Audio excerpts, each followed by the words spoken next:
시간도 저희들 모두에게 함께하여 주시어서 귀하고 복된 시간 되게 하시옵소서. 스바냐가 외치던 그 음성이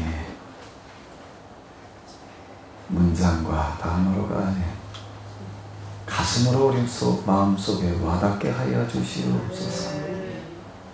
하나님의 심장이 스바냐가 하나님의 심장과 하나가 되었던 것처럼 이 자리에 앉아있는 저희들 모두에게 하나가 될 수 있는 시간이 되게 하여 주시옵소서. 우리 주 예수 그리스도의 이름으로 기도하옵나이다. 아멘.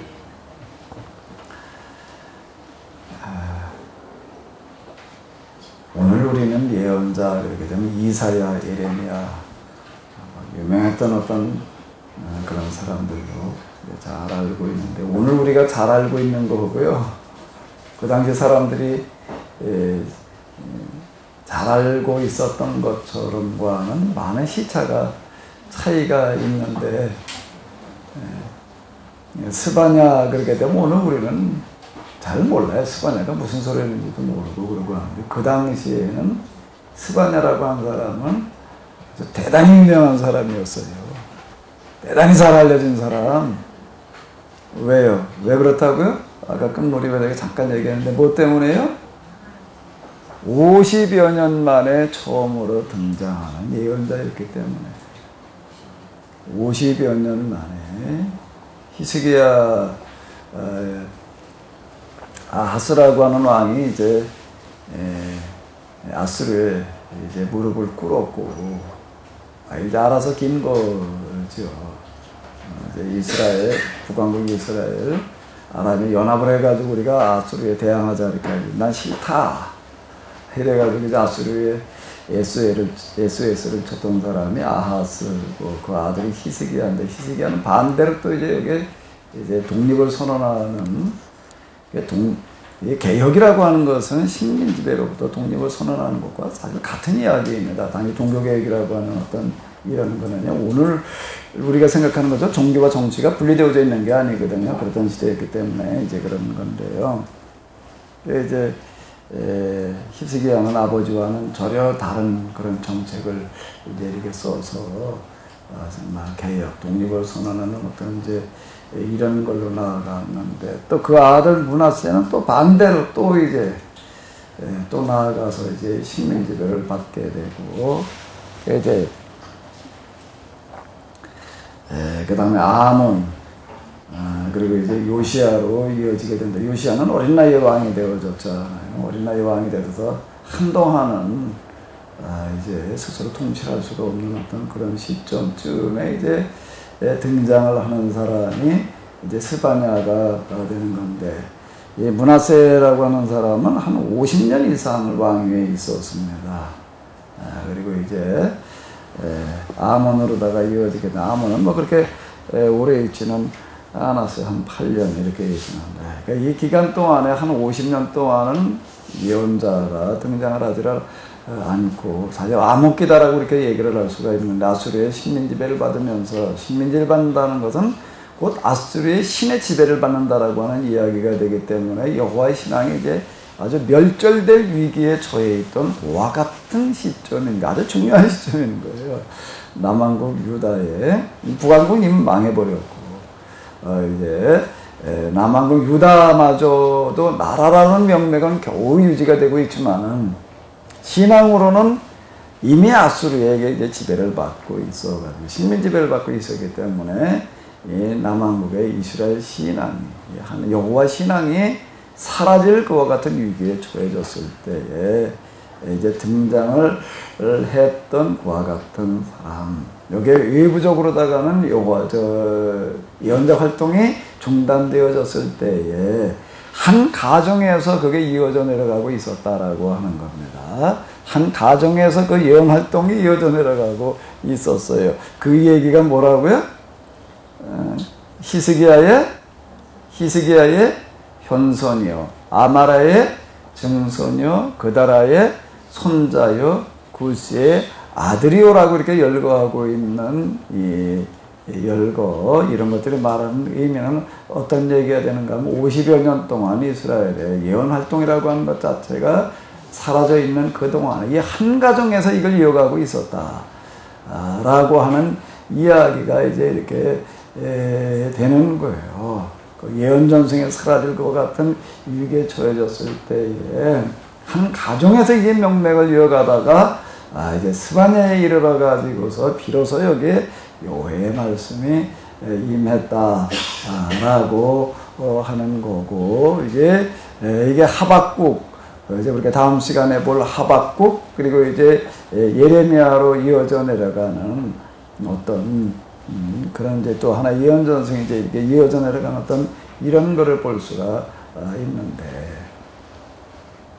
예언 활동이 중단되었을 때 이 한 가정의 명맥이라고 하는 거가 얼마큼 중요한 역할을 했던가라고 하는 걸 열거해 주는 족보는요, 이게 대단히 중요한 의미를 담고 있어요. 이 자리에 오신 여러분들 모두가 다 스바냐의 가정과 같은 그런 신앙의 가문이 되시기 바랍니다. 세상에 다 그냥 그러고 있을 때에도 그래도 여러분들 가정에서만은 이 명맥이 좀 이어져 내려가는 그런 은혜가 함께 하시기를 바랍니다. 이 얘기가 여기 진멸하리라 이 히스기야를 비롯해서 아말이야, 그다리야, 부시로 이어져 내려가는 이 사람들은 얼마나 이런 걸 가지고 안타깝게 여기고 단식하고 참으로 근심하고 있었는가라고 하는 것들이 이제 여기에 들어있는 그런 이제 배경이 이제 되겠습니다. 하나님께서 이제 스바냐에게 내가 지면에서 모든 것을 진멸하리라는 그런 말씀이 말하는 건 무슨 뜻이라고요? 다 망하게 생겼는데, 다 죽게 생겼는데 어떻게 해라? 내가 나가서 좀 제발 이걸 해결하는 자가 너밖에 없지 않냐? 너밖에 없지 않냐? 몇 대를 이어져 내려오고 있기 때문에 지금요. 다들 근데 집안에서는 그래도 이걸 내려오고 있지 않았습니까? 너밖에 없다. 너밖에 없다. 내가 이 사람 짐승을 진멸하고라는 얘기는 무슨 얘기인가 하게 되면 하나님께서 정말로 없애시겠다는 그런 이야기가 아니라 이게 다 없어지게 생겼다는 그런 얘기가 되는 거예요. 뭐가 나가 죽으라는 얘기가 나가 죽으라는 얘기가 아니라 그렇게 하다가는 사람 꾸질 못한다. 그 얘기가 되는 거고 똑같은 얘기가 되는 거죠. 공중에서의 바다의 고기, 그리고 거기에 이런저런 모든 악인을 비롯해 가지고서 모든 것들이 다 지금 다 망하게 생긴 거예요. 내가 사람을 지면에서 멸절하리라는 얘기가 하나님께서 멸하시겠다는 얘기가 아니라 하나님께서 멸하시겠다는 얘기가 하나님께서는 멸하시는 분이 아니에요. 살리시는 분이시죠. 다 없어지게 생겼다. 그 얘기가 되는 거예요. 그 얘기, 결과론적인 그런 이야기가 되는 건데, 그런데 이걸 지금 스바냐에게 이렇게 얘기를 하신다라고 하는 것은 무슨 얘기라고요? 내가 이걸 막는 자가 되어라. 해결하는 자가 되어라. 제발 내가 나서서 이걸 좀 해결을 해라. 이스라엘의 신앙이라는 것 자체가 좀 다 없어지게 생긴 거거든요. 이런 상황에서 네가 해결하는 자가 되어라. 그래, 결과로 얘기를 해본다면, 그래도 스바냐 이걸 나도 해결을 해요, 못해요? 해결을 해요, 못해요? 이 사람이 우리한테는 별로 별볼 일 없는 사람처럼 느껴져요, 스바냐. 우리 잘 몰라요. 잘 모르는데 그 시대에는 대단히 유명한 사람이다라고 하는 거는 왜 그런가 하게 되면은 50여 년 만에 이제 등장한 그런 예언자이기도 하지만은 이 사람의 이런 예언 활동으로 말미암아서 어떤 결실이 맺혀졌기 때문에요? 요시야 개혁이라고 하는 거가 가능해졌기 때문에. 그래서 이 사람은 그냥 대단히 유명한 사람인 거예요. 대단히 유명한. 근데 우리는 잘 모르잖아요.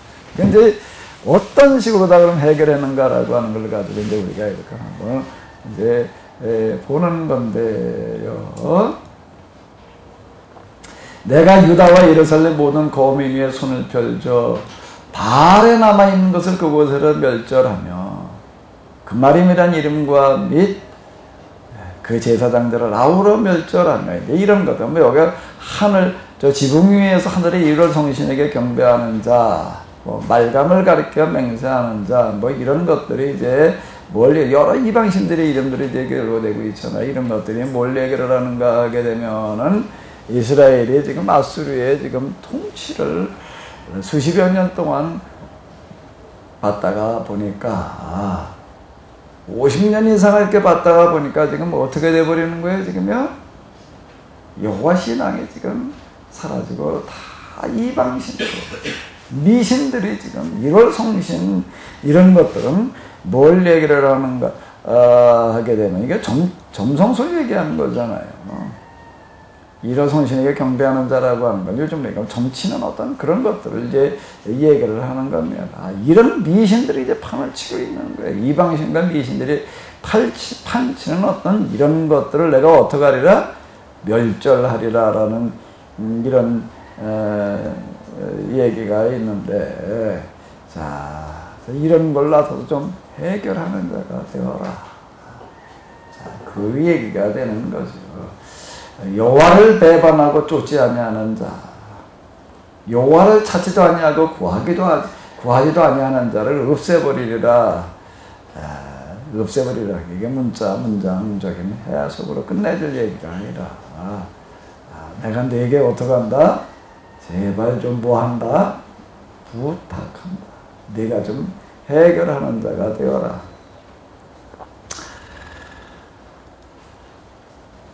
사무엘상 15장 1절을 보게 되면 이런 말씀이 나오고 있습니다. 한번 읽어보시겠습니다. 하루는 사무엘이 사울왕을 찾아와서 이렇게 말하였다. 내가 전에 그대에게 기름을 부어 이스라엘의 왕으로 세운 것은 여호와께서 나에게 뭐 한 거였다고요? 이렇게 성경에는 여호와의 명령대로라고 이렇게 이제 나와 있는데, 우리는 이렇게 생각을 합니다. 이스라엘 사람들이 와가지고서 그냥 왕을 세워달라고 그러는 어떤 이런 거, 사무엘이 거부를 했지만 하나님도 싫어했지만은 자꾸 요구하는 바람에 그냥 세워놨다라는 식으로다가 이렇게 이제 생각을 하게 됩니다. 그렇게 표현한 구절들이 분명히 있어요. 사무엘에 보게 되면. 그런데 여기 이제 시간이 많이 지나고 난 다음에 사울이 진짜 왕이 되고 그런 다음에 이제 사무엘이 사울에게 하는 이야기 가운데 뭐라고 얘기를 하는가? 내가 전에 그대에게 기름을 부어 이스라엘 왕으로 세운 것은 어떡한 일이었다고요? 백성들이 요구했기 때문에 한 일이다? 그게 아니라 뭐라고요? 여호와께서 나에게 어떡한 일이었다? 부탁하신 일이었어. 명령하신 일이었어라고 이렇게 번역을 해놓지는 않고 부탁하신이라고 하는 말로 다 번역을 해놓은 것은 이게 이제 그 원래 의미에 가깝다라고 해가지고서 현대 성경에서는 그 의미를 살려가지고 지금 이렇게 부탁이라고 하는 이런 표현을 쓰고 있습니다. 자, 이게 사무엘과 하나님과의 관계라고 하는 어떤 이런 것들, 예언자와 하나님과의 관계라고 하는 거가 지금 이렇게 뭘로요? 부탁하신 일로다가 이렇게 기록이 되어져 있습니다. 사람에게 부탁하시는 하나님. 뭐 하시는 하나님이요? 하나님의 부탁을 거절하지 마시기 바랍니다. 부탁하시는 하나님. 반대로 또 어떤 경우도 있는가 하게 되면은 사람의 부탁을 거절하지 않으시는 하나님. 아멘? 누구의 부탁을 거절하지 않으시는 하나님의 이야기가 앞에서 성경 창세기부터 한번 이렇게 쭉 한번 여러분들이 기억나는 대로 한번 어디 지적해 보세요. 제일 먼저 누구의 부탁을 거절하지 않으셨나요? 기록에서 그렇게 확인하시는 걸로 본다면 누구요? 아브라함이 뭘 부탁했죠? 하나님한테? 소돔과 고모라. 아브라함에게 이렇게 얘기를 하신, 우리가 하려고 하는 일을 어떻게 아브라함에게 우리가 숨길 수 있겠느냐. 소돔과 고모라를 멸하러 가시면서 하시는 이야기. 어떻게 우리가 소돔과 고모라를 멸망시키려고 하는 것을 우리가 아브라함에게 알리지 않고 할 수가 있겠느냐. 이제 아모스에 보게 되면 여호와께서는 그 하시는 일을 종들에게 알리지 아니하시고는 하지 않으신다는 그런 구절이 나오고 있습니다.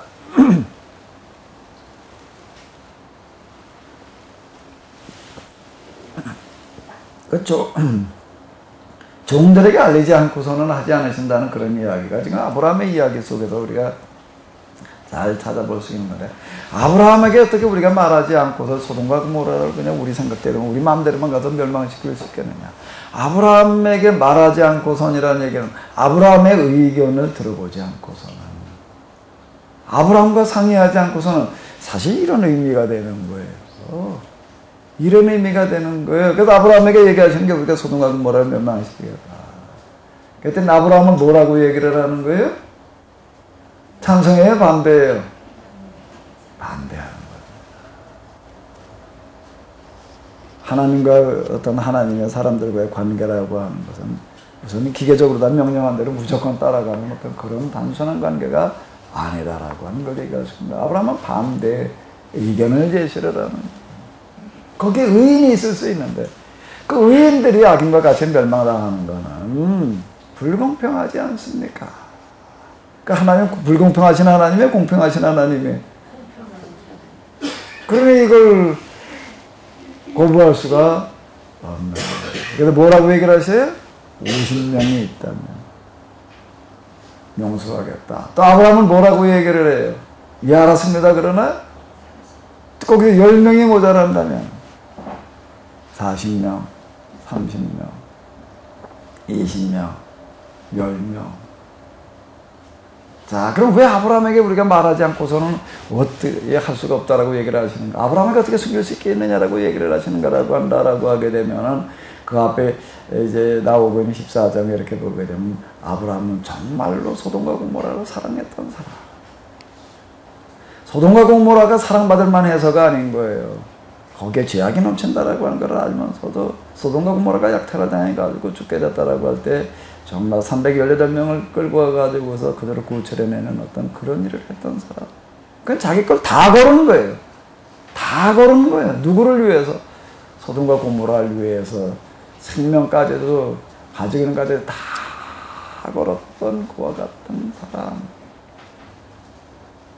소돔과 고모라는 누구보다도 정말로 애착을 가지고 있던 그와 같은 사람. 그러니까 하나님께서 뭐라고 얘기했냐면 내가 어떻게 아브라함에게 알리지 않고 소돔과 고모라를 멸할 수가 있겠느냐.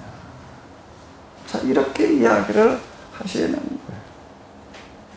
그 이후에도 우리가 뭐 모세, 뭐 기타 등등 우리가 사실 많습니다.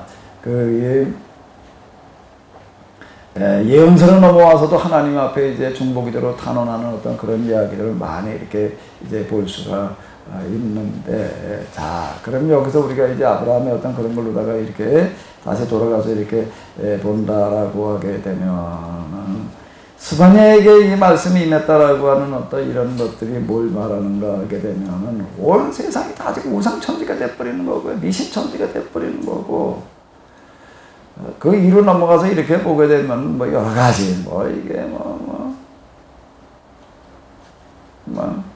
정말 죄악이 아주 관영하는 거예요. 관영한.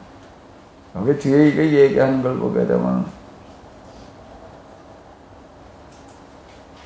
심중에 스스로 이르기를 여호와께서는 복도를 이르지 아니하시며 화도 내리지 아니하시리라고 뭐 이렇게 떠들어대는 어떤 이런 것들, 이제 여러 가지 얘기들이 지금 이제 많이 나오고 있는데, 어떤 이런 것들을 바라보면서 히스기야, 아마랴, 그다랴, 구시, 스바냐는 어떻게 생각을 했다는 얘기예요?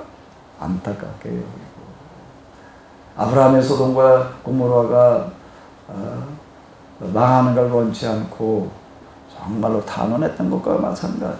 그 소돔과 고모라가 약탈을 당해서 죽게 되었을 때는 정말 자기의 모든 걸 다 걸고 구출하러 나섰던 것과 마찬가지로, 이 스바냐라고 하는 사람은 어떤 사람인가 하면 당시 이스라엘이 남유다를 얘기를 하는 건데, 망하는 것을 막기 위해서는 생명까지도 아끼지 않을 수 있는 그와 같은 사람이기에, 그에게 얘기를 하시는 거죠. 그 종들에게 비밀을 알리지 아니하시고는이라고 하는 건 단순하게 예언은사 받은 사람들에게 알려주신다는 식으로다가 우리는 자꾸 이걸 얘기를 하는데 그런 얘기가 아니라 그건 단순하게 예언은사라는 게 뭘 말하는 거예요. 여기서 예언은사라는 거 하나님의 비밀을 맡은 자가 된다는 거가 뭘 말하는 거죠?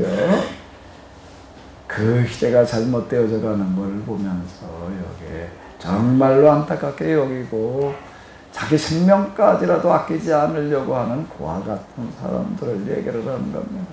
그 사람에게 어떻게 우리가 알리지 않고 하실 수 있겠느냐.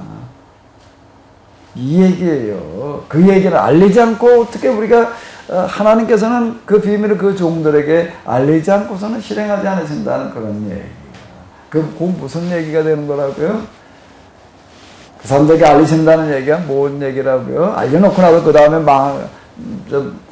멸망시키겠다는 얘기가 아니라 그 사람을 통해서 어떻게 하시겠다는 얘기가 된다고요? 멸망을 막는 역할을 하도록 하시겠다라는 이제 그런 얘기가 되는 건데요. 누군가 한 사람,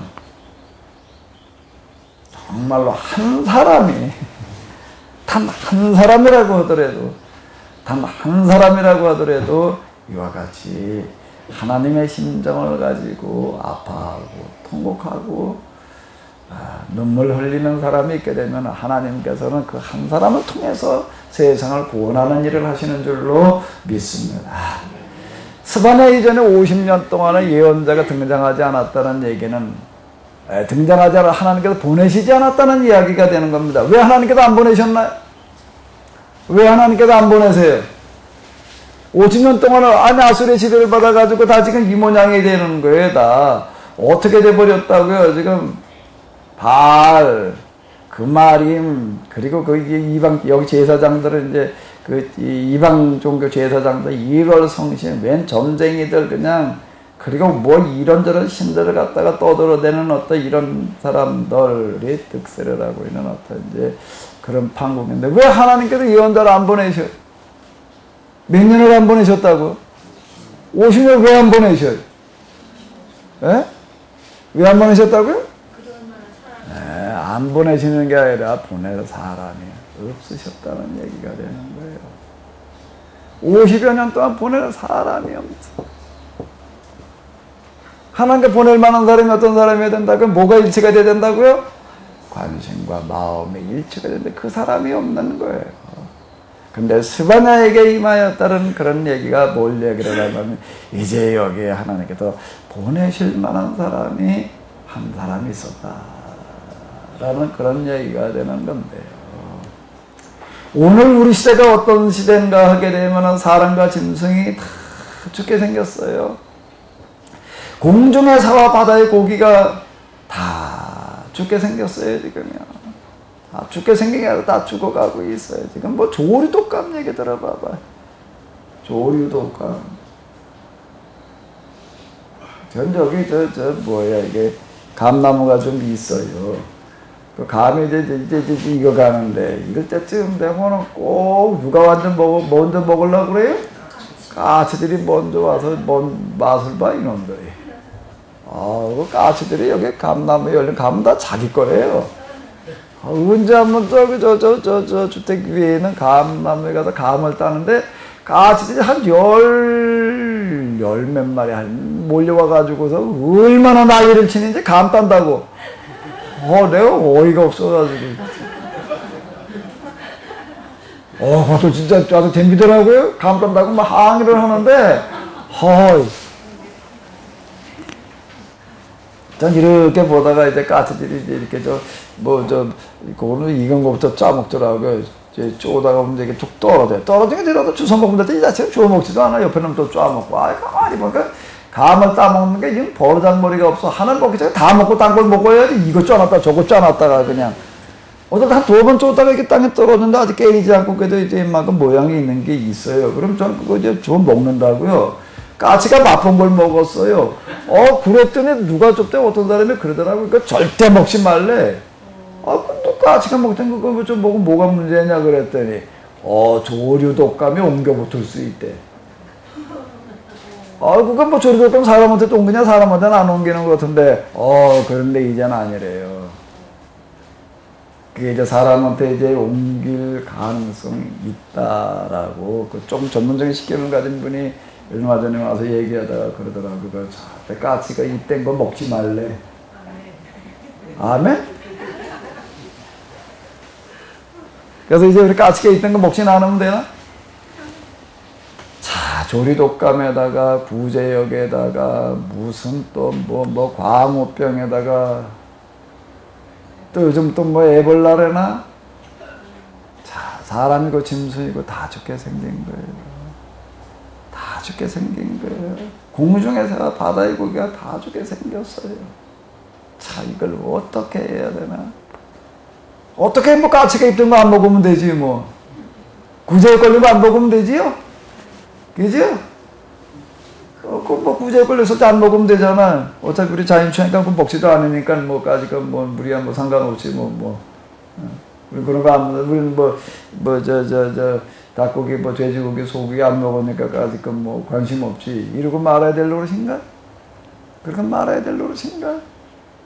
사람과 짐승, 공중에서 바다의 고기가 정말 이 시대도 그렇다라고 하지만 이게 벌써 BC 이게 수백여 년 전에 이렇게 얘기하는 사람들이 있었다는 게 참 놀라운 거예요. 이게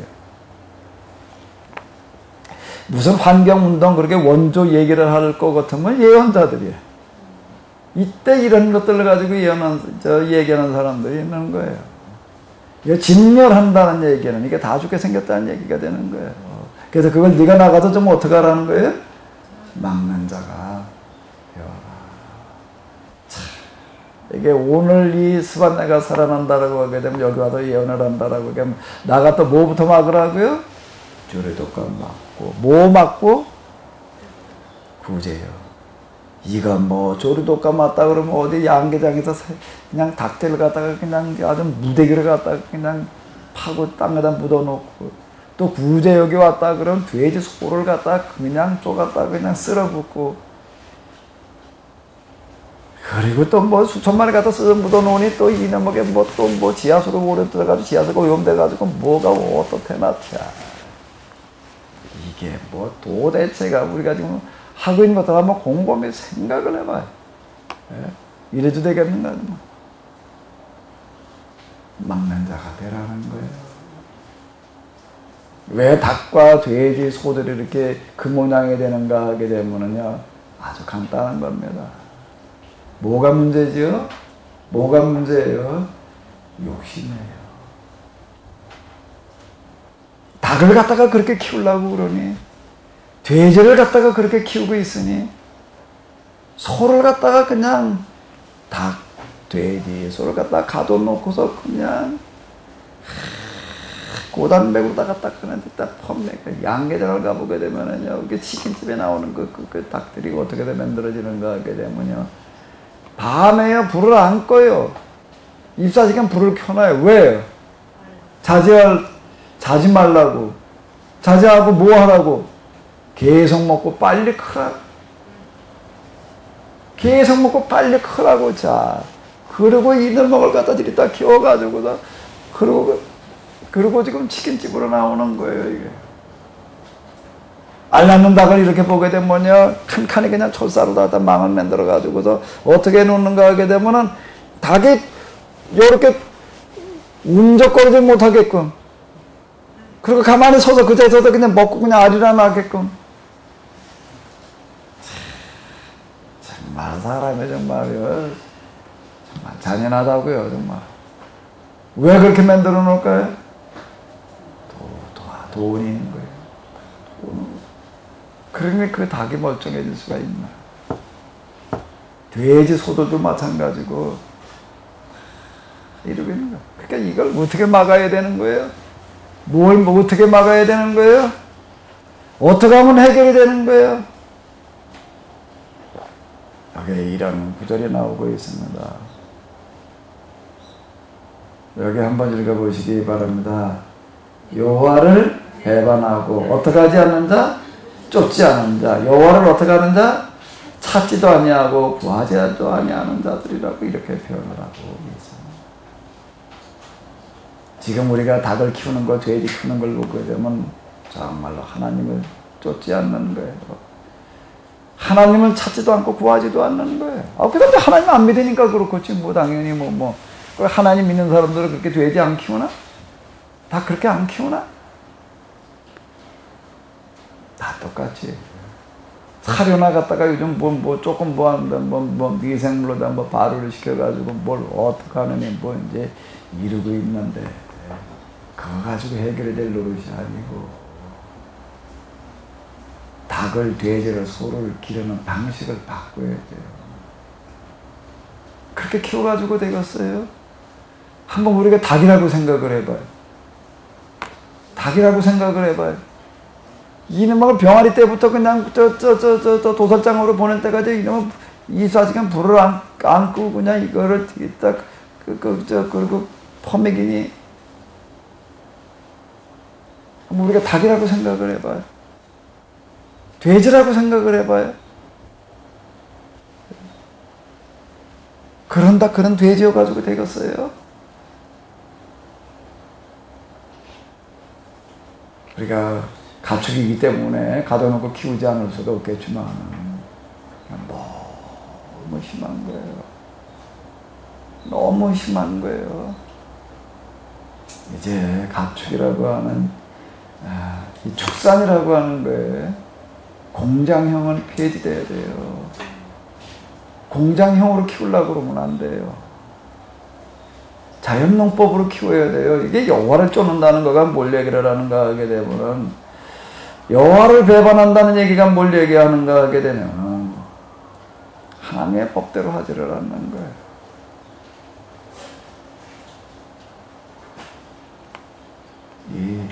우리나라 같은 경우에 농촌에 지금 다 황폐화되게 생겼는데, 이걸 어떻게 하면 해결을 하는가 하게 되면 여호와를 믿으면 해결이 되어져요. 여호와를 믿으면. 자연의 이런 원리 가운데 보게 되면은 소는 소대로, 닭은 닭대로, 돼지는 돼지대로 따로따로 사는 게 아니거든요. 같이 어울려 사는 거예요. 같이 어울려 사는 거예요. 하나님의 법은요, 서로 어떻게 하게 되는가 하게 되면 공생하도록 만들어 놓으셨어요. 서로 죽이게끔 만들어 놓지 않고 서로 살게끔 만들어 놓으세요. 경쟁이라고 하는 거가 서로 죽이는 것 같은데요, 전혀 아니에요. 같이 살게 하는 법이에요. 같이 살게 하는 법이에요. 따로따로 모아놓게 되면 죽어요. 따로따로 모아놓으면 죽어요.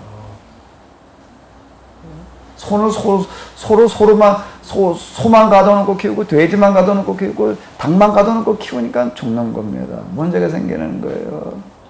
좀 자연농법 얘기를 하는 걸 보게 되면은, 뭔 얘기인가 하게 되면은, 얼마 전에 저기 농사 전문가 가보셔가지고 한참 얘기하다 보니까 그분하고 얘기하는데, 이제 제초 문제를 얘기를 하는데, 어떻게 얘기를 하는가 하게 되면, 제초를 안 할 수는 없고 하기는 하는데, 완전히 싹 뽑지 말고, 대충 뽑아가지고 같이 살게 놔둬야 된다.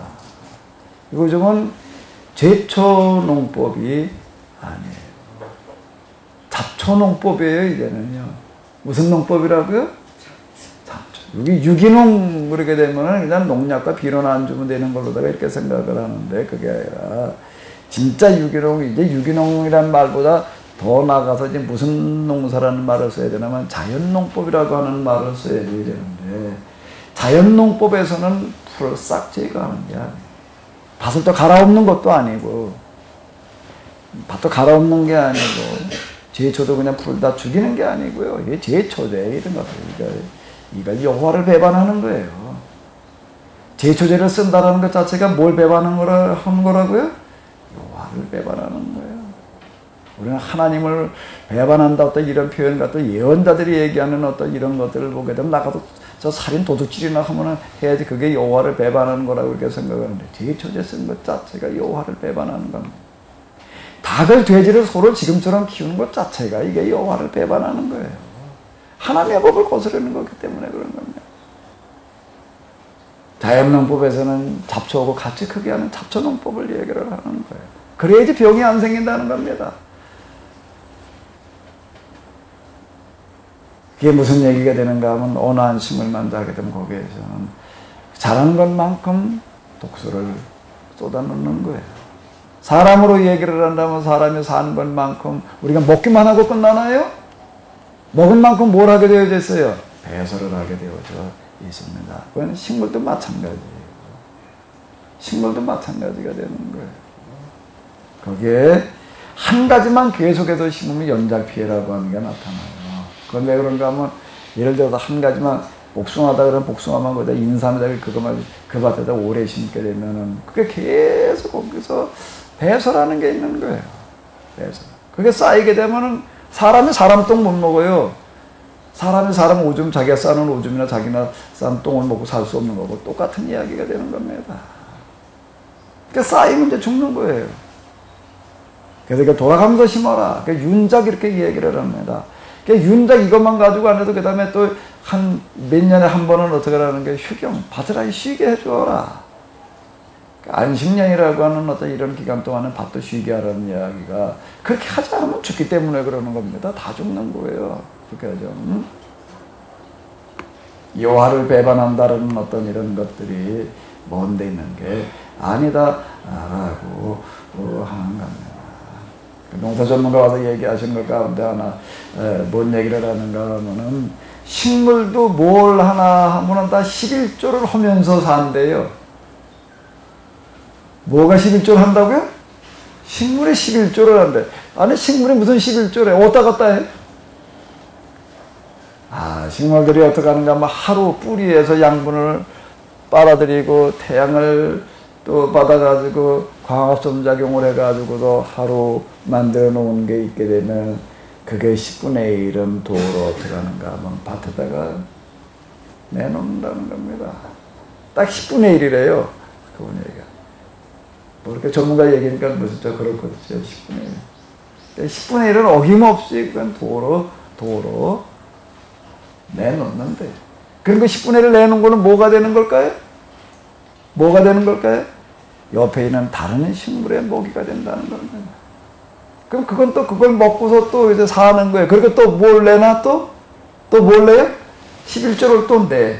그 11조 내는 것도 누가 먹나? 서로 그리고 그러니까 뭘 먹고 사나? 11조를 먹고 사는데 뭐가요? 땅에 자라는 식물들은 다 서로 그러고 산다. 그러니까 같이 살아가는 거예요. 우리가 이제 동물을 기르려도 어떻게 기르어야 되는가 하면 지금 뭐냐으로 소 따로, 돼지 따로, 닭 따로가 아니에요. 어떻게 키워야 돼요? 자연의 법대로. 소와 돼지와 닭이 한 우리에서 같이 살아야 돼요. 아멘? 같이 살아야 돼요. 그렇게 대량으로 다 갖다가 이렇게 수백 마리, 수천 마리 이렇게 하려고 그러지 말고요. 다 동물병 욕심내서 그러는 겁니다. 한 가정별로다가 몇 마리씩 일어나야 돼요. 그래야 사는 거예요. 그래야 살아요. 이게 해체시켜야 돼요. 공장형 축사는 해체돼야 돼요. 축산업자들을 내면 뭐라고 그러려나? 하나님의 법을 어기는 거예요. 여호와를 배반한다라고 하는 얘기가 여호와를 쫓지 않는다는 얘기가 여호와를 찾지 않는다는 얘기들이 뭘 얘기하는 모든 부분에 들어있는 하나님의 법을 어기는 것들을 해결하는 것들을 말하는 겁니다. 이런 것들이 해결이 돼야지 될 터인데 그러니까 누가 나서서 해야 되나? 누가 나서서 해야 되나? 오늘의 스바냐가 해야지요. 오늘의 아모스, 오늘의 호세아, 오늘의 나훔 들이 나서서 해야지요. 정말 하나님의 말씀을 듣는 사람들이 나가서 이걸 해결을 해야 되는 거예요. 그래서 이걸 수천 마리, 뭐 수만 마리 그냥 동량형으로 해가지고서 뭐 그냥 그러고 하려고 그러지 말고 골고루 나누어서 키워가지고 골고루 소득이 돌아가게끔 해줘야지 돼요. 골고루 소득이 돌아가게끔 해서 같이 살아가는 그런 공생의 법을 우리가 좀 실현해 봐야지 될 텐데. 자, 여기 보게 되면 이제 그러면서 무슨 단어가 여기 이제 계속해서 이제 반복해서 나오나 하게 되면은 여러분들을 좀 읽어 내려가면서 이제 좀 보셨는지 모르겠는데 이제 앞에서는 이제 진멸, 멸절 뭐 이런 단어들이 계속해서 나오고 있습니다. 7절, 8절, 9절을 한번 좀 읽어 보시기 바랍니다. 잠깐만, 이거는 좀 현대 성경으로 읽어 볼까요?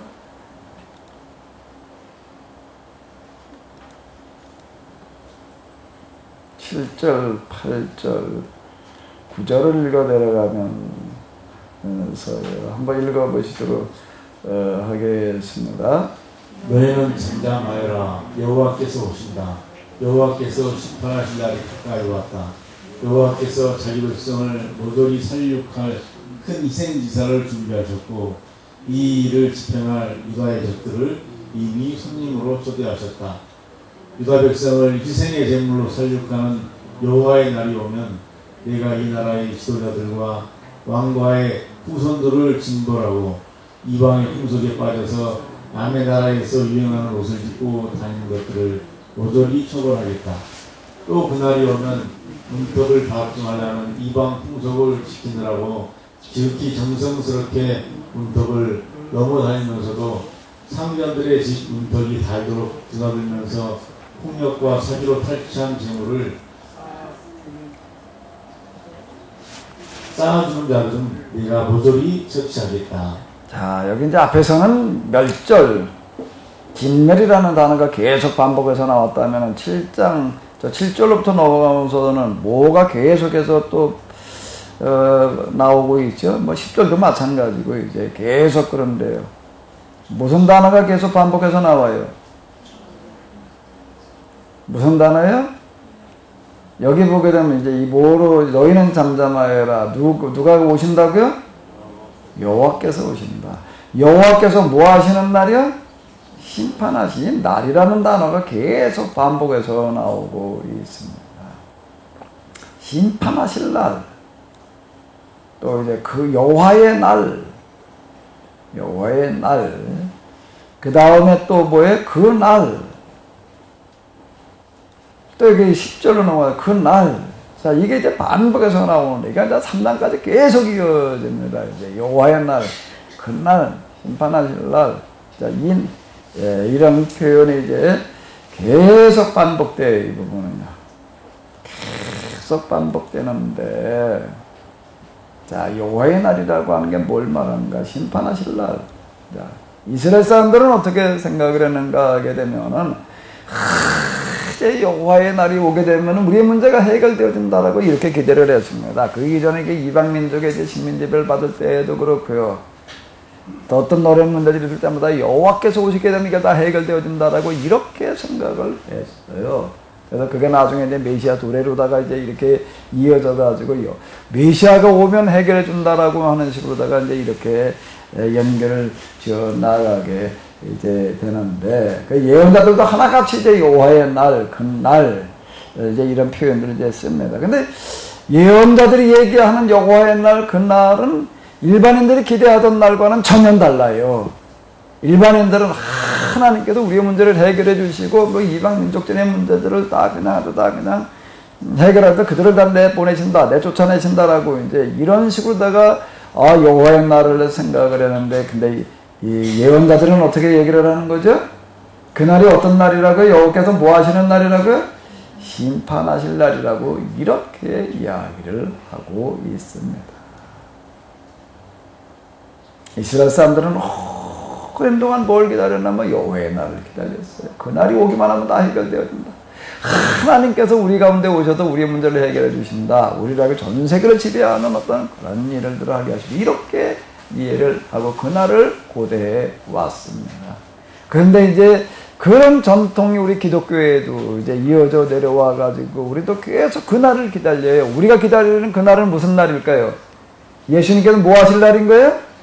재림하시는 재림의 날을 우리는 기다리고 있습니다. 재림하시는 날이 되게 되면은 우리가 뭐 공중에 휴거를 한다나 들림 받아가지고 공중에서 이제 예수님을 영접을 하고, 그리고 이 세상에서 예수님 믿고 구원받은 사람들은 다 지구 바깥에다가 이제 불려나가고, 그러고 난 다음에 어떻게 된다고요?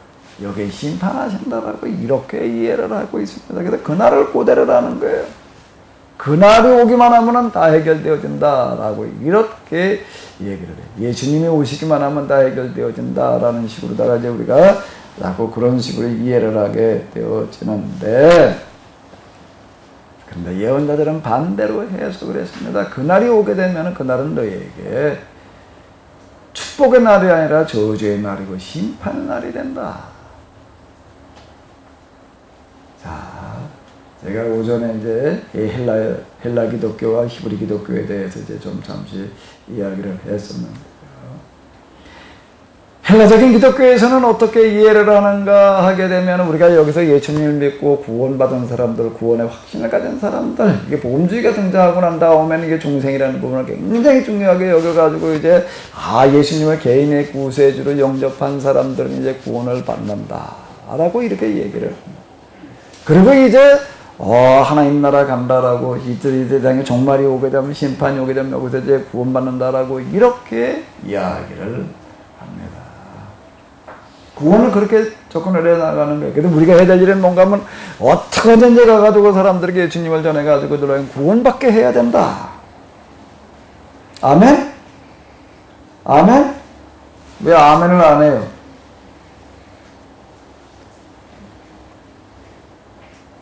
딱 그렇게 된다라고 우리는 뭔가 그렇게 믿어온 거예요. 근데 히브리 기독교는 뭐라고요? 오늘 우리는 누구라고요? 하나님을 선택받은 뭐예요? 구원 공동체예요. 구원 공동체예요. 우리에게 주어진 구원 공동체는 계약 공동체인데 주어진 사명은 뭐라고요? 우리에게 주어진 사명은 뭐라고요? 우리에게 주어진 사명은 뭐 하는 게 사명이에요? 구원 공동체이기 때문에 뭐를 해야 되는 게 우리에게 해야 될 사명인 거예요? 세상을 뭐 하는 거예요? 구원해내는 게. 구원해낸다라고 하는 건 뭔가 세상이 심판당하지 않게, 망하지 않게 하는 게 우리가 해야 될 사명인 거예요. 이 사명을 완수하면은 잘했다, 착하고 충성된 종아라고 할 일이지만, 이걸 못 해내게 되면은요, 책임을 묻지 않을 수 없어요. 우리 이제 세월호 사건을 잘 알아요. 세월호 사건을 잘 알아요. 거기도 선장도 있고, 이제, 기관장도 있고, 뭐 여러 저 승무원들이 이제 있어요. 선원들이 있다고요. 그 사람들은 어떤 사람들인가요? 그 사람들 해야 될 일이라고 하는 건 뭐예요? 여객선이었으니까, 세월은 여객선이었어요. 그 인천에서 출발을 해가지고 제주도를 가는데 어떻게 가야지 되는 거예요? 이 사람들 책임은 뭐 하는 거죠? 안전하게 그 배가 어디까지 가도록? 제주도까지. 그걸 몰고 가야 될 책임이 있는 거예요. 선장은 선장대로, 항해사는 항해사대로, 기관사는 기관사대로, 기관사는 엔진을 두고다 스톱되지 않게 해야 되는 거고, 항해사는 이렇게 길을 잘못 들지 않게 해야 되는 거고, 선장은 총괄해야 되는 거고, 거기는 승무원 한 사람, 뭐 여객을 서비스하는 사람은 그 서비스하는 어떤 이런 것들을 통해가지고서 그 배에 올라탄 사람들은 한 사람도 중간에 사고 나지 않고 어디까지 가야지 되는가 하게 되면 목적지까지 가게 해야 되는 게 이 사람들의 사명인 거예요. 이거를 못하게 되면은 책임을 물어야 되는 거죠. 근데 가다가 좌초가 됐어요. 좌초가 돼서 어떻게 하는 거예요? 모여가지고 저들끼리 모여서 웅성웅성 하다가 먼저 빠져나와가지고 구명정 타고 나왔어요. 그럼 이 사람들에 대해서 우리는 어떻게 돼야 되나? 야, 참 지혜롭다 그래야 되나? 이 사람들 정말 구원받았다 그래야 되나? 그건 살인죄에 해당되어지는 거죠. 재판이 어디까지 진행되어졌는지 모르겠는데 이 사람들은 살인죄에 해당되어지는 죄를 받아야 되는 사람들이에요. 왜? 자기들이 데리고 가던 승객들을 내버려 두고 위기에 처했을 때 내버려 두고 저들만 살겠다고 빠져나왔으니까 그건 살인죄에 해당되어지는 처벌을 받아야 되는 거예요. 살인죄에 해당되어지는 처벌을 받아야 되는 거예요. 똑같습니다. 예언자들이 지금 이스라엘을 고발하는 그 고발장은 똑같은 얘기가 되는 거예요. 지금 이스라엘은 북왕국 이스라엘, 남왕국 유다는 뭐와 같은가 하게 되면은 세상이라고 하는 배를 지금 몰고 가는 승무원들과 같다라고 하는 겁니다. 이 사람들의 책임은 뭔가 하면 이 세상이 망하지 않게 해야 되는 거예요. 이 세상이 망하지 않게 해야 되는 거예요. 그게 뭔가 하면 계약 공동체라고 하는 거예요. 우리는 공동으로, 이거 혼자 해야 될 일이 아니고, 배를 몰고 가는데 어떻게 혼자 몰고 가요? 조그만 고깃배 하나 몰고 1인용 그거 몰고 나간다면 몰라도 승무원이라고 여객선이라고 하는 큰 배를 몰고 나가는 데에는 여러 승무원들이 필요한 거죠. 이런 공동으로 그걸 몰고 가야 될 일이지. 단지 주어진 역할들이 다 다른 거지요. 오늘 우리도 똑같아요. 세상이라고 하는 배를 몰고 가는 뭐와 같은 거라고요? 우리는요? 승무원과 같은 거예요. 자, 그 책임을 맡은 사람들을 뭐라고 부르는 거예요? 그 모임을 뭐라고 불러요? 교회라고 부르는 겁니다. 여기에 개인이 나는 구원받겠다라고 하는 거 있을 수 없는 얘기가 되는 겁니다. 무교회주의라고 하는 게 있을 수 없는 거예요.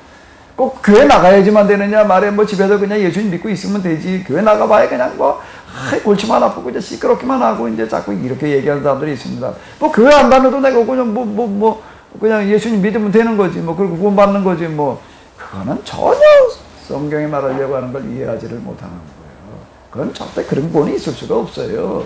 그런 구원은요. 그건 세월을 타고 가다가 선장의 승무원들 뒤져 빠져나가가지고 살아남겠다고 얘기하는 거고 똑같은 얘기가 되는 겁니다. 우리는 뭔가 하면 공동의 배를 탄 거예요. 그래서 배를 몰고 가는데 승무원들 저렇게 쌈이나 가지고 투닥투닥 하고 있다면 그 배가 온전히 가겠어요? 그러니까 교회 안에서 쌈이 난다는 건 용납될 수 없는 거예요. 승객 태워놓고 거기서 쌈박질 하고 있으면 말이 되나 그게? 안 되는 얘기예요.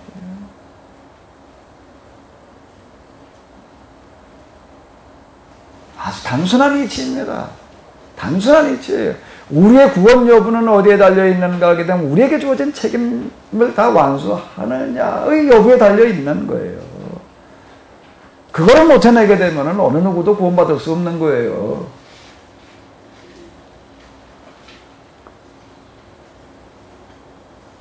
세월호 승무원들 가운데서 살아남아가지고 나온 사람들이 있다.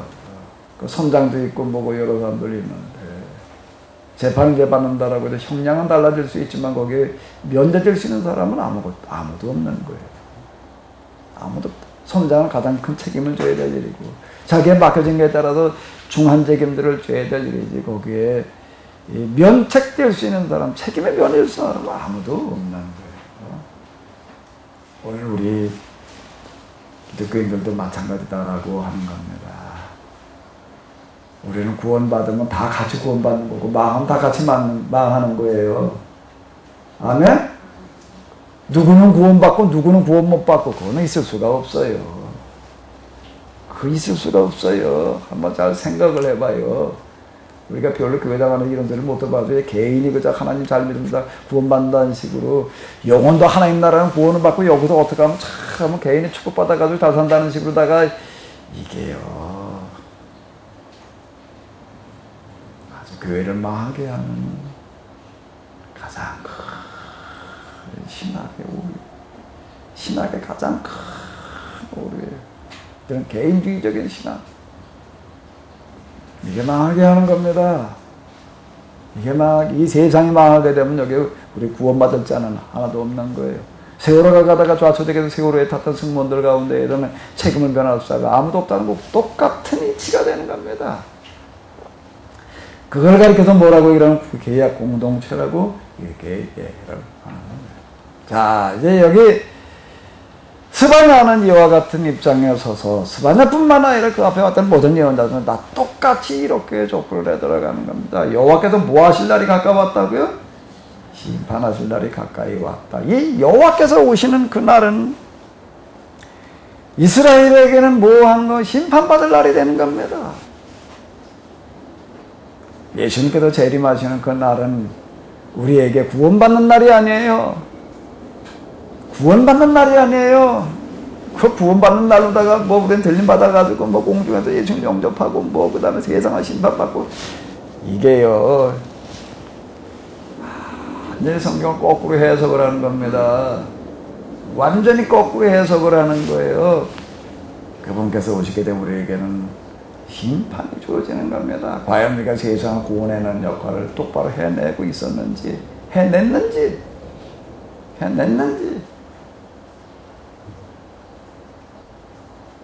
비행기를 몰고 가는 사람, 배를 몰고 가는 사람, 그 다음에 승합차, 승객들을 태우고 차를 몰고 가는 것도 마찬가지고요. 그 사람을 태우고 가는 운전사는, 기관사는,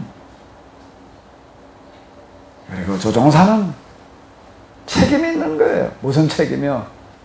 그 승객들을 안전하게 목적지까지 데리고 갈 책임이 있어요. 오늘 우리는 어떤 사람들인가 하게 되면 책임을 지는 사람들이에요. 무슨 책임을 지는 사람들이라고요? 우리가 살고 있는 이 시대가 망하지 않고 잘 목적지까지 갈 수 있도록 이끌어가야 될 책임이 있다라고 하는 겁니다. 뭘 어떻게 해야 될 책임이라고요? 그 책임이라고 하는 거가 뭐라고요? 사람과 짐승, 공중에서의 바다의 물고기들까지 우리는 안전하게 보호하고 지켜줘야 될 책임이 있다라고 하는 겁니다. 지금 뭐 하실 날이 가까웠다고요? 그분이 오셔서 지금 심판하실 날이 가까웠대요. 이 공무원이나 공직 이런 데 있는 사람들이 이제 제일 부담스러워하는 게 뭔가 하면 이제 감사 나온다 그러게 되면은요. 이제 부담스러워. 이제 와가지고도 뭐 평가받아야 되니까. 여호와의 날이라고 하는 건 뭐 하는 날과 똑같은가 하면 감사받는 날하고 똑같은 거예요. 내가 제대로 했나, 안 했나. 그 감사하러 오세요, 그분이. 뭘 하러 온다고요? 감사하러 오시래요. 뭘 하러 오신다고요? 세무조사하러 오셔. 세무조사하러 오신다. 감사하러 오신다. 그 얘기하고 같은 얘기가 되는 겁니다.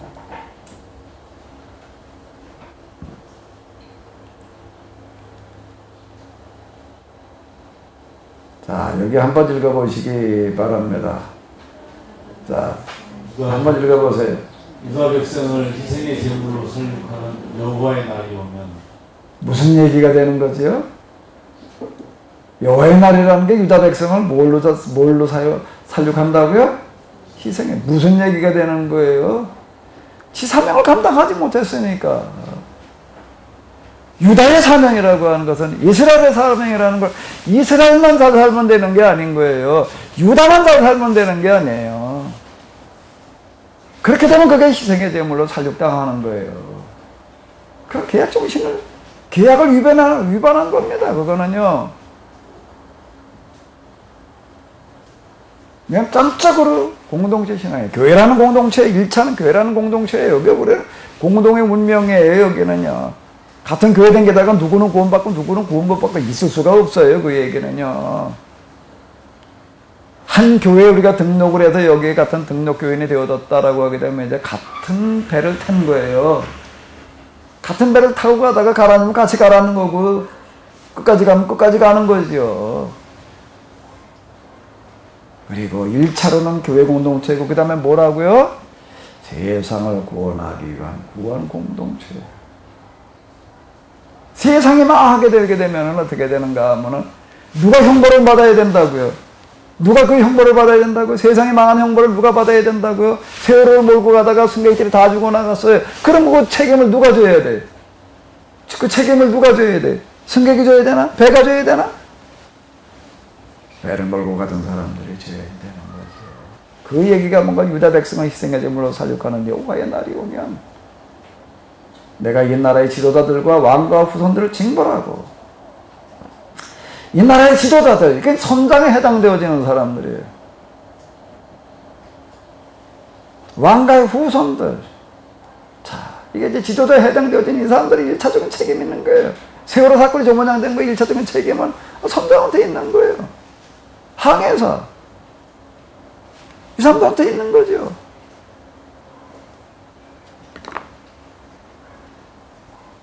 예수님께서 재림하실 그날이 오게 되면은 구원받기 제일 힘든, 구원받을 수 없는 사람 첫 번째 순위는 누굴까요? 저 크게 얘기해 보죠. 목사님은 예수님 구세주 영접하셨잖아요. 그죠? 그럼 구원받으면 되지 뭐. 사람의 문제인데요. 그러니까 교회 문제가 아니라 목사들 문제가 있는 거예요. 그러니까 우리는 이 헬라적인 기독교를 그때 우리는 신봉하고 있었던 거예요. 헬라적인 기독교는 이렇게 얘기하지 않습니다. 예수 개인적으로 개인의 구세주 영접했으면 구원받는다라고 얘기를 하는 거예요. 그러니까 이 세상에서 우리가 해야 될 사람은 개인적으로 나가서 개인적인 구원의 사역이라고 이렇게 얘기를 하는 걸로 끝나는 겁니다. 그러니까 그 사람들이 하나님 나라 간다라고 이렇게 얘기를 하는 거예요. 요때는 그렇게 믿어왔어요. 요때요. 명나후에 이건 아니에요. 그건 뜯어고쳐야 돼요. 그건 계약 위반이에요. 계약은 하나님께서 이스라엘 개인과 맺은 개인 계약이 아니에요. 공동의 계약이에요. 공동의 계약이에요. 공동의 계약이에요. 그렇게 공동체 훈련으로 들어가게 되면은요, 뭐 행군을 한다, 무슨 뭘 한다 그러, 한 사람이 나오게 되면 그 사람만 문제가 있는 게 아니에요. 뭐예요? 그 팀 일원이 다 똑같이 처벌을 받아야 되는 거죠. 뭐 군대 갔다 오신 분들 잘 알 거 아니에요. 행군을 한다 그럴 때 그냥 개인이 알아서 그냥 가면 되나? 단위별로다가 조직체별로다가 다 같이 가야 되는 거죠. 거기 한 사람이 나고 되면 다 나고 된 거예요. 그거는요. 지금 우리가 그렇습니다. 그게 히브리 개념이에요. 지파 개념이라는 게 이걸 얘기를 하는 거고요. 그냥 전적으로 그냥 공동체 개념인 거예요. 그냥 나는 구원받는다. 이건 있을 수 없는 얘기가 되는 겁니다. 우리가 구원을 받아야 되는 거지요. 아멘? 내가 구원받는 게 아니에요. 누가 구원받는 거라고요? 우리가 구원을 받아야 되는 거예요. 주기도문 다 같이 앞부분만 한번 외워보시자고요. 하늘에 계신 이름이 거룩히 여김을 받으시며 나라 임하옵시며 뜻이 하늘에 이루어진 것과 땅에 이루어지리이다. 오늘날 우리에게 용하게 합니다. 그 다음에 또 뭐죠? 우리가 우리에게 죄 지은 자를 사하여 준 것 같이 누구의 죄를 사하여 줍시고 누구의 죄를 사하여 줍시고 죄 용서함도. 나는 하나님 앞에 나가서 나는 죄 용서함 받았다라고 하는 걸로 끝날 수 있는 문제가 아니에요. 우리가 우리에게 죄 지은 자를 사하여 준 것 같이 우리의 죄를 사하여 주옵시고이지요. 거기는 나라고 하는 건 들어갈 자리가 없습니다. 전적으로 우리지요. 우리지요. 우리. 지난 학기에 이미 다 했던 그런 거지만 다시 돌아와서 보자고요. 뭐라고요? 헬라 기독교에 그런 문제를 드렸어요. 우리는 지금 헬라 기독교예요. 헬라적 기독교예요. 성서적 기독교가 아니에요. 성서적 기독교가 아니에요. 헬라적 기독교를 성서적 기독교로 우리가 다시 태어나가야 될 줄로 믿습니다. 바꿔놔야 될 줄로 믿습니다. 거듭나게 해놔야 되는 거예요. 진짜 우리가 해야 될 일은 이게 개혁이에요. 여기 뭐 윤리적인 거나 가지고 뭐 실천적인 거나 뭐 이거나 가지고 뭘 해보자. 천만에 이게 근본이 잘못되어져 있는데 근본을 뜯어고쳐놔야 된다라고 하는 겁니다. 이방의 풍속에 빠져서 남의 나라에도 유행하는 옷을 입고 다니는 것들, 그러니까 이방 문화를 그대로 이제 섬기는 어떤 이런 것들을 얘기를 하는 건데, 이스라엘의 사명이라고 하는 것은 뭔가 문화라고 하는 측면에서도요, 문화라는 측면에서도 세속적인 그런 문화들을 정화시켜야 될 그런 사명이 있다라고 하는 겁니다. 그날이면 문턱을 밟지 말라는 이방 풍속을 지키느라고 지극히 정성스럽게 문턱들을 넘어다니면서도 그 무슨 결혼식인가 어디 이렇게 어디서 하는 건가 내가 이렇게 보니까는 그 신부가 이렇게 뭘 면포로 다 깔아놓고 들어오는데 뭘 놓고 그걸 넘어가게 하는 뭐가 있더라고요. 밟지 않고 넘어가게 하는 어떤 이런 어떤 이방 풍속들 얘기하는 게, 이게 다 이제 종교 제의와 관련되어진 어떤 그런 풍속들이기 때문에, 옷 입는 것들 가지고 얘기를 하는 것도 그냥 이런 단순하게 옷 입는 어떤 이런 것만이 아니라 거기에 이제 종교적인 의미들이 담겨져 있는 어떤 이런 것들이 돼가지고서 지금 하는 어떤 그런 이야기가 이제 되는 건데요. 장전들의 문턱에 달도록 드나들면서 뭘 하려고요? 상전들의 문턱을 왜 달도록 드나들까? 상전들의 문턱 왜 문턱이 닳도록 드나드나? 군대에 있던 분들 얘기를 들어보니까, 군대 그 군인 가족들 얘기를 들어보니까는요, 영광급 이제 이쯤 됐던 분 얘기를 들어보니, 그 부인네들은 뭘 하는 사람들인가 하고 상관들 집에 가서 식모 노릇해야 된대. 뭐 하려고요? 남편 진급시키려면은 상전네 집에 가가지고 부인애들은 뭘 해줘야 된다고요? 식모 노릇 해줘야 된다. 날 찾아가지고 나도 구준절 다 해주고 무슨 경조다 챙겨주는 것만 말할 것도 없고 거기다 갖다 그냥 때 들어갔다 받쳐야 되고 해가 그래가지고 겨우 중령에서 대령으로 가는 게 좀 쉽지 않은 명이더라고. 대령에서 별다는 건 더 얘기할 것도 없고, 남자들만 나가가지고 어떻게 가지고 데려올 것이 아니라 여자들이 가가지고서 그냥 또 그러고 해야지 되더라. 상전들의 문턱이 닳도록 드나들면서 폭력과 사기로 탈취한 재물, 그렇게 해가지고도 진급을 하고, 그렇게 해가지고 무슨 계약을 따내고, 그렇게 해가지고도 무슨 일을 성사시키고 하는 어떤 이런 것들을 뭐라고 얘기를 하는 건 폭력과 사기로 탈취한 재물이라고 이렇게 얘기를 하고 있습니다. 이런 자들을 내가 모조리 내가 아주 다 처치해버리겠다.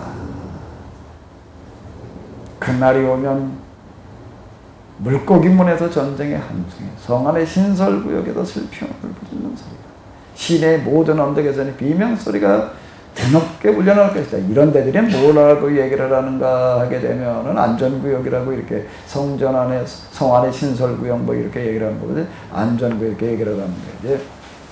정감록인가 책에 보게 되면 무슨 세상에 무슨 종말이 올 때 안전한 지역 어디가 있대나? 그래 몇 군데 열거되는 데 있잖아요.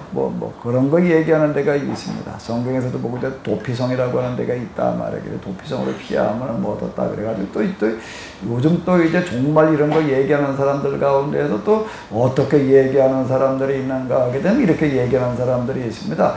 종말 때 안전하게 피할 수 있는 지역이 어디가 있대. 하나님의 자녀들은 거길로 피하래. 하나님의 자녀들은 어디를 피하라고? 거기를 그렇게 얘기하는 사람들이 있어요. 구약에도 도피성이라는 게 있지 않느냐. 이제 그걸 갖다 끄집어내가지고 이제 그렇게 얘기하는 사람들이 이제 있습니다. 그래서 하나님께서 여기가 안전한 지역이라고 얘기를 하셨다. 그런 계시 받았다 그래가지고 또 그런 거 준비 안 되나 어쩐다나 그런 사람이 있다고요. 그런 사람 있어요. 어디 한번 생각을 해봐. 그렇게 생각해도 되는지 안 되는지. 세월을 타고 가요. 세월을 타고 다른 사람들은 잘 몰라. 누구만 아는, 거기 승무원들만 아는 안전한 구역을 하라지. 야, 여차하면 여기로 모여. 여기 구명정도 준비가 돼 있고 비상식량도 있고 뭐도 있고 뭐 그러니까 여차하면 여기로 와. 여긴 안전구역이야. 여기 오면 살아남을 수가 있어. 자, 그리고 이제 문제가 생기니까 여차하고 그걸로 모였어. 거기 뭐 어디로 모였어? 때문에 그래서 거기다 논의를 했어요. 논의하다가 뭐 그냥 이렇게 바깥에 상황 주시하다가 야, 구명정 하다 빨리 옮겨 타자. 그래, 옷도 못 갈아입고 그냥 선장은 그냥 그냥 내복 차리고 나가가지고 또 살아나와요. 안전구역이라는 게 뭘 말하는 거죠? 여기 다 그런 데들을 얘기를 하는 겁니다. 뭐 그렇게 해가지고서 무슨 살아나는 무슨 안전구역이 있다? 세상에 무슨 정감 높이스름한 무슨 연나부랭이들 이런 데서는 맨 그따위들 가지고 사람들이 현혹시킵니다. 그런 안전구역은 없는 거예요. 예루살렘 성이 로마인들에게 망할 때도요, 성전 안에 시체가 태미로 쌓여있고 성전 안에 피가 물까지 차올랐다라고 이렇게 얘기를 합니다. 그럼 왜 그런가? 뭐 성전 안, 거기는 여호와께서 계시는 자리, 거기는 안전하다라고 생각을 하는 거예요. 거기는 안전하기 때문에 글로 피하면 살아남는다라고 하는 그런 생각들 하는 사람들이 거기로 몰려 들어와 가지고 거기다 떼죽음을 당해가지고 쌓인다면 시체가 산태미처럼 쌓여 있었고 그 사람들이 그들에게 칼에 맞아 죽어가지고 흘리는 피가 어디까지 찼다고요? 무릎까지 찼다고. 거기가 안전구역이었나? 없는 겁니다. 안전구역은, 안전한 지역은 오직 하나님만, 여호와께만 안전한 줄로 믿습니다. 여호와만이 안전하다는 게 뭐예요? 그분의 말씀대로 그분의 법을 준수하는 것만이 살아남는 길이지요. 무슨 계룡산 어디가 안전한 데인가? 거기 가면 정말 때 살아남는다고요? 우리도 그런 데 찾아놔야 되나? 네. 교회당 안에서도 그렇게 얘기하는 사람들이 있어요. 하나님께서 어디는 안전한 구역이라고 얘기를 하셨다라고 이렇게 얘기를 하는데, 배를 몰고 가는 승무원들은 무슨 안전구역을 만들어 놓고 우리는 글로 피해서 살아남자라고 하는 것들은 그렇게 되면은요, 그거는 가중처벌받아야 될 노릇이야. 그렇게 생각하고 있는 승무원이 진짜 있다면 그건 가중처벌받아야 될 노릇이지. 가중처벌받아야 될 노릇이지. 오늘 우리가 떠들어대는 말들을 가만히 보면 진짜 무슨 믿음이 좋아가지고 하나님을 신뢰하고 그래서 하나님께서 우리에게 무슨 비밀을 알려줬다고 하는 식으로다가 자꾸 그런 식으로 떠들어대는 사람들인데, 하나님의 비밀이 뭐예요? 뭐가 하나님의 비밀이고 뭐가 하나님에 대한 믿음이에요? 자, 그날이 오면 다 내가 안전구역이라고 생각되던 어떤 그런 곳이 다 뭐가 된다는 거예요? 비명소리가 드높게 울려날 것이다. 왜 거기 피해 있다 살아남겠다고 그러고 또 그러고 있던 사람들이 수두룩할 테니까. 다음에 맨 그냥 어디 돈이나 쫓아다니던데 이 성한 낮은 곳들 이런 것들은 다 이런 데들 얘기를 하는 거예요. 돈벌이 하는 데도 정신이 없어가지고 그냥 그렇게 되는 사람들 다 떼죽음 다 하게 되죠. 그때가 되면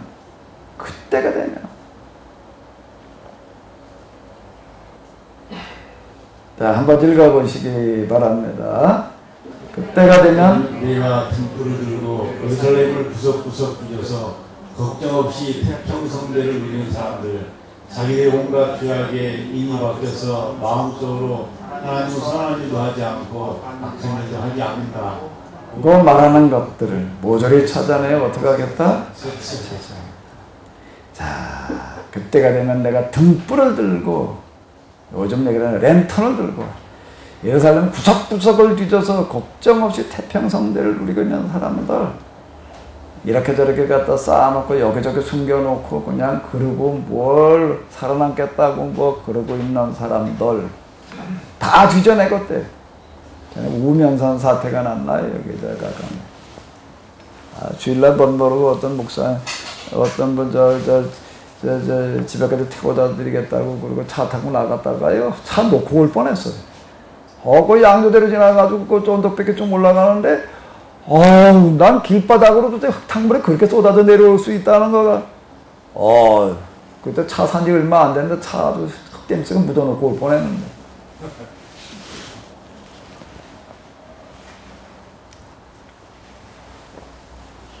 아주 그냥 거기에 산에 사태가 나가지고 그냥 강남 거기 뭐 집들 갖다 되게 다 덮여놓고 하는데 나중에 들려 나오는 얘기들이 뭔가 뭐 어떤 분은 지하실에 뭐 가지러 내려가다가 빠져나오지를 못했네. 그쪽에 얘기도 들어보면 뭐 집안이 털려가지고서 뭐 어마어마한 금액을 도둑을 맞았는데 신고를 못한다느니.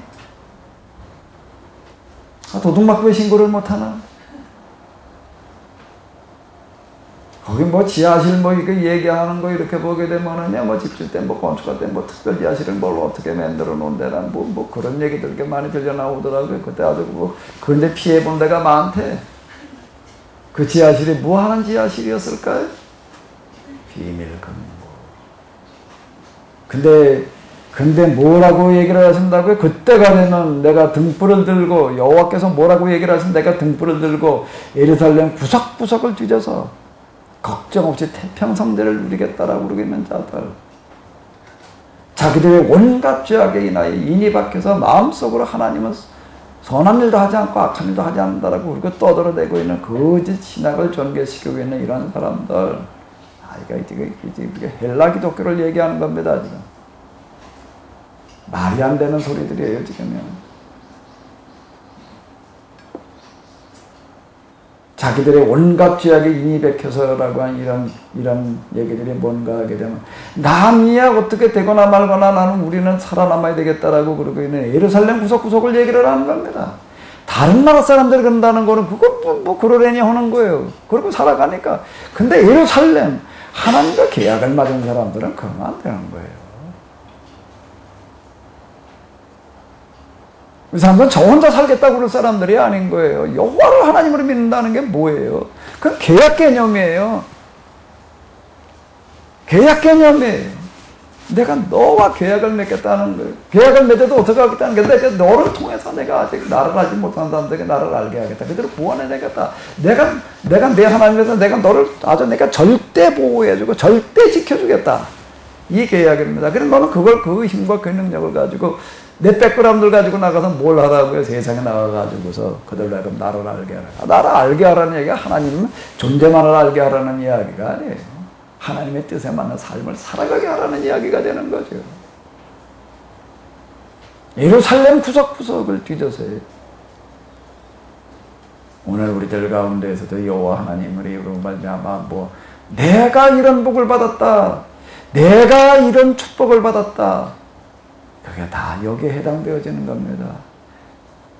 내가라는 거는 없는 거예요. 우리만이 있는 거지요. 하나님께서 우리에게 이런 복을 주셨다. 아멘? 아멘? 아멘의 생각이 전혀 없으신가 보네. 나 혼자 복 받아야지. 내가 복 받았다고 그러니 이거 우리가 복 받자고 그러니. 하나님께서 나에게 이런 건강을 주셔서 헬라 기독교 얘기예요. 헬라 기독교인들은 그렇게 말합니다. 헬라 기독교인들은 그렇게 말하는 게, 야, 하나님께서 나에게 건강의 축복을 주셔서 아주 당당하게 자연스럽게 얘기를 하는 거예요. 이런 건강을 주셔서, 그럼 건강하지 못한 사람은 뭐라고 그러면? 그 얘기 뒤집어 놓고 보면은, 딴 사람들은 건강하지 못한 사람은 뭘 하라고? 질병에 저절 줬다는 얘기가 되는 거예요. 그걸 할 수 있는 말이 아닌 거예요, 그 말은요. 하나님께서는 나에게는 물질의 축복을 주세요. 그럼 그 가난한 사람은 어떻게 하는 사람들이라고? 하나님께 저주 내린 사람들인가? 그건 쓸 수 있는 말이 아닌 거예요. 세상에 병든 사람이 단 한 사람만 있다라고 하더라도 성서적 기독교인들은 하나님은 나에게 이렇게 건강의 축복을 주셔서라는 말을 쓸 수가 없는 거예요. 왜요? 승무원이 배 타가지고서 탔던 사람 가운데에서 한 사람이라도 살아나오지 못한 사람이 있다라고 한다면 난 살아남았다라고 말하면 안 되는 거예요. 똑같은 얘기가 되는 겁니다. 단 한 사람 그 배에 탔다가 그 배가 닫힐 때가 빠져 죽은 사람이 있다라고 한다면 난 살아나왔다고 말하면 안 되는 거예요. 다 살아남았으면은 승객들 다 살려내놓고 그 다음에 나도 살아남았다 이렇게 말을 해야 되는 거죠. 단 한 사람이라도 배고픈 사람이 있다라고 난 배부르다라고 난 배부르게 먹었다고 말하면 안 되는 거예요. 그게 성서적 기독교예요. 병든 사람이 단 한 사람만 있어도요, 난 뭘 어떻게 하든 난 건강해졌다고 말하면 안 되는 거예요. 세상에 집 없는 사람이 단 한 사람만 있다라고 하더라도 난 좋은 집 하나 마련했다고 말하면 안 되는 거고요. 헬라적 기독교에서는 그런 건 문제가 안 되는 겁니다. 개인, 내가 하나님 잘 믿었더니 하나님 나에게 이렇게 해줬다고 그렇게 얘기하면 그건 바알종교예요. 그렇게 되는 순간 이름은 여호와라는 이름을 쓰고 있을지 모르지만 그건 바알종교와 다를 바가 없는 겁니다. 성서적 기독교, 성서적 기독교인이 된다는 거는요, 세상에 감당치 못할 사람들이 되는 겁니다. 세상에 이보다 더 위대한 정신을 가지는 사람들이 있을 수 있나? 세상에 이보다 더 큰 마음을 품을 수 있는 사람들이 있나? 이 경쟁사회에서 어떻게 하든지 난 살아남아야지 다 그러고 살아가고 있는 거지요. 이 치열한 경쟁사회에서 나 하나 살아남기도 힘들어 죽겠는데, 내 몸뚱이 하나 건사하기도 힘들어 죽겠는데 이걸 어떻게 이걸 견뎌낼 거냐라고 하는 거가 그게 지상과제지고, 그런데 여기 어떤 정신 나간 사람들이 있는 거예요. 회장사 볼 때 정신 나간 사람을 보이는 사람들이 있는 거예요. 여기서 내가 아닌 뭘 걱정하고 있는 사람이 있는 거예요? 우리 문제를 가지고 씨름을 해. 내 문제도 지금 세상에 감당치 못할 사람들이라는 게 뭘 말하는가? 하나님의 자녀라는 게 뭘 말하는 건가요? 하나님을, 여호와를 하나님으로, 그 하나님을 아버지라고 부른다는 게 뭘 말하는 건가요? 하나님을 아버지라고 부른다는 그 아들이시군요. 이 세상에서 찾아내주는 가장 위대한, 가장 큰 정신이에요. 사상이에요. 의식이 이보다 더 큰 분이 있을 수가 없어요. 그때 여호와께서 오시는 거예요. 등불을 들고 집집마다 부적적을 다 뒤져서 나는 건강하다, 나는 복을 받았다, 나는 뭐 하나님께 지켜주셨다라고 떠들어대는 자들 다 골라내겠다는 겁니다. 자기들 온갖 죄, 뭐가 베꼈다고요 여기에? 이거 아주 재밌는 표현이에요. 뭐가 베꼈어요? 다 같이 읽어보세요. 한번. 뭐가 베껴요?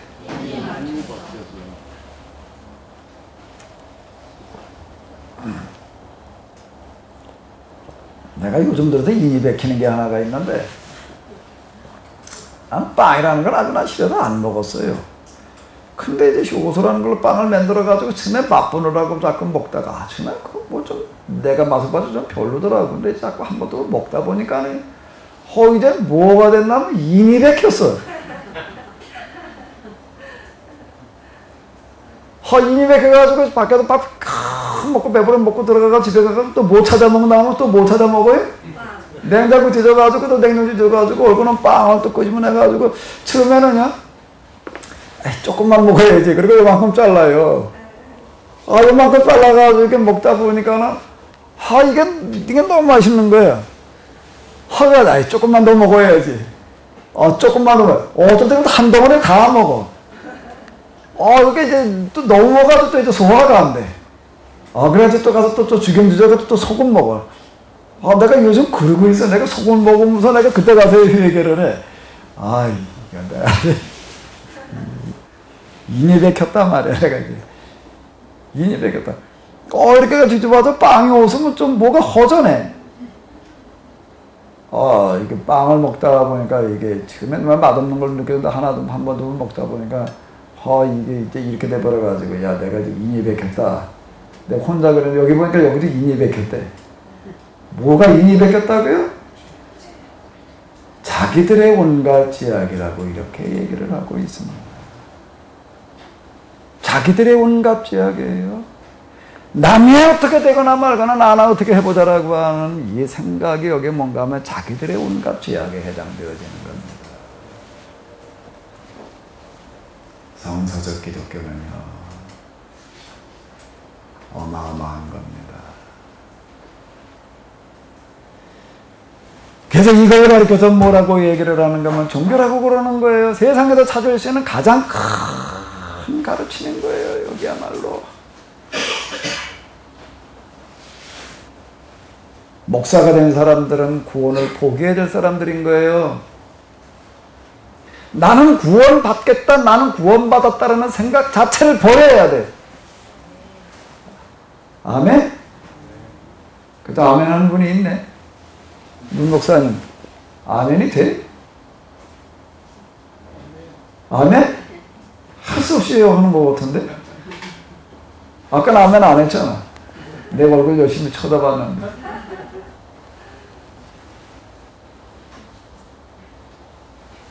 이 세상에 우리가 살아갔던 이 시대의 사람들 가운데 한 사람이라도 구원 못 받은 사람이 있다면 난 구원받겠다고 맘먹어서는 안 되는 거예요. 근데 이게 지금 가능한가? 그래, 난 구원 못 받을 사람인 거예요.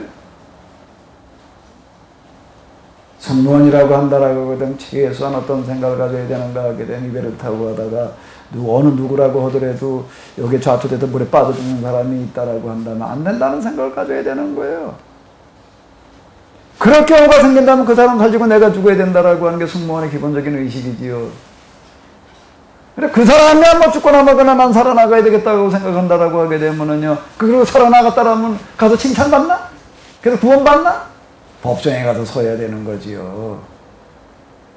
무슨 제목을, 무슨 죄를 받아야 된다고요? 살인죄에 해당되어지는 죄를 받아야 될 일이지요. 우리는 그동안 생각을 했어요. 뭐라고요? 야, 뭐가 어떻게 됩니까? 우리는 뭐 예수님 오시게 되면 우리는 하나님 나라 가지고서 뭐 구원받고 무슨 멸관을 뒤집었었냐? 형철을 뒤집었어야지. 하나님께 우리에게 멸관을 준비해 놓으셨다고요? 그리고 구원받은 사람들을 향해서? 그렇게 구원받겠다고 온 사람들을 향해서 우리 조선시대에 보게 되면 감옥에 갇힌 사람들 가운데 그냥 감옥에만 집어넣어 놓지 않고 뭘 갖다가 모가지에다 씌워놔요?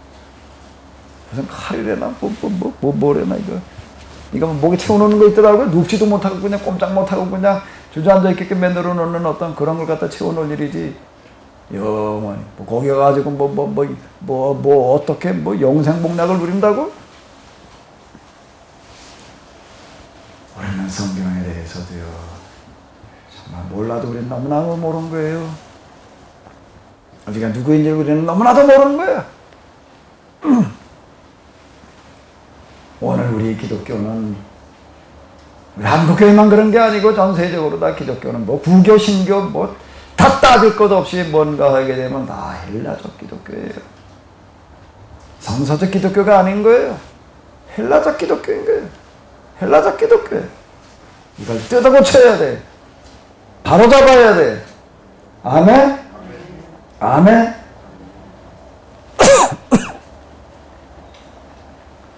다시 한번 읽어보시기 바랍니다. 그냥 개역으로 읽어야지 조금 실감이 날 것 같은.